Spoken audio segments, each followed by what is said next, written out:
Азыркы сабагыбыздын темасы жөнөкөй бөлчөктөр деп аталат. Маселелердин шартын окуп көрө турган болсок, бул бөлчөктөрдүн суммасы b-га барабар экен.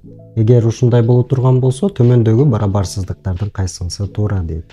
Демек, бул жерде биз эң биринчи кезекте b-нын маанисин таап алышыбыз керек экен. Ал эми b-нын маанисин таап алыш үчүн биз бул 5 бөлчөктү бири-бирине кошуп чыгышыбыз керек. Ал үчүн мен ар бир бөлчөктүн өзүн жазып алайын. 20дан 2 кошулган 30дан 3 кошулган 40тан 4 кошулган 50дөн 5 кошулган 60тан 6.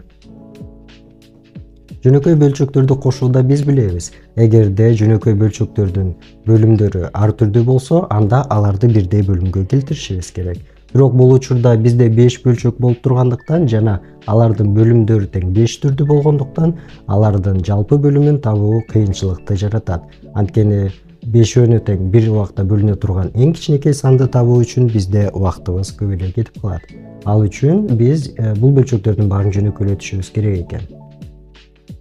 Бөлчөктөрдү кандай түрдө жөнөкөйлөтсөк болот? Албетте, аларды кыскартуу жолу менен жөнөкөйлөтсөк болот. Кыскартуу деген бөлчөктүн алымын дагы, бөлүмүн дагы ага бөлүнө турган санга бөлүшүбүз керек. Мисалы үчүн 20дан 2 санын карап көрөлү. 20 жана 2 саны бир убакта кайсы санга бөлүнөт?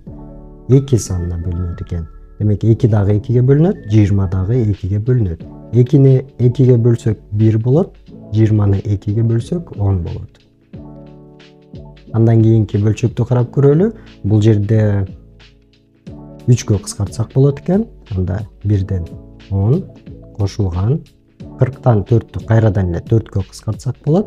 10дон 1 деген жоопту алабыз. Кошулган 50дөн 5ти 5ке кыскартсак 10дон 1 болот.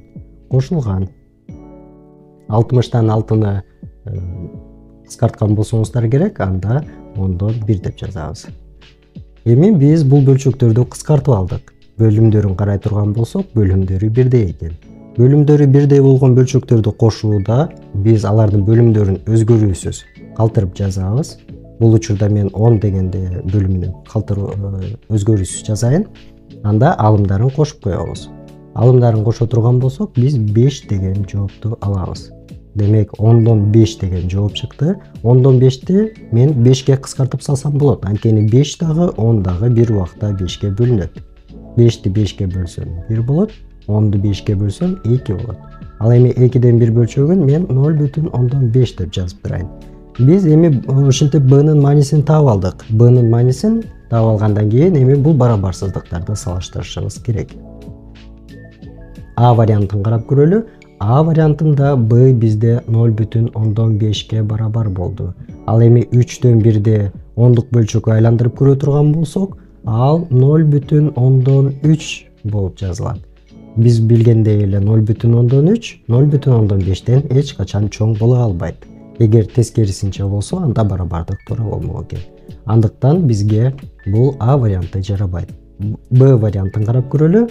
Б вариантында 16дан 1 дептир. 16дан 1 2ден 1ден кичине, анткени 1ди 16га бөлсөк 0,5тен кичине сан чыгат. Демек, Б варианты да жарабайт. В вариантын карап көрө турган болсок, 8ден 1ден кичине дептир 0,5ти. Эгер 16дан 1 0,5тен кичине болсо, анда 8ден 1 дагы кичине болот. Бул вариант жарабайт. Г вариантын карап көрөлү. Г вариантында биз айттык, 3дөн 1ди 0,3 дедик. Кичине белгисин жазайын. А Б бизде 0,5 болду. Кичине 1ден дейт. Бул жерде биз туура барабардыкты көрүп турабыз. Анткени чындыгында 0,5 0,3төн чоң, ал эми 1ден кичине.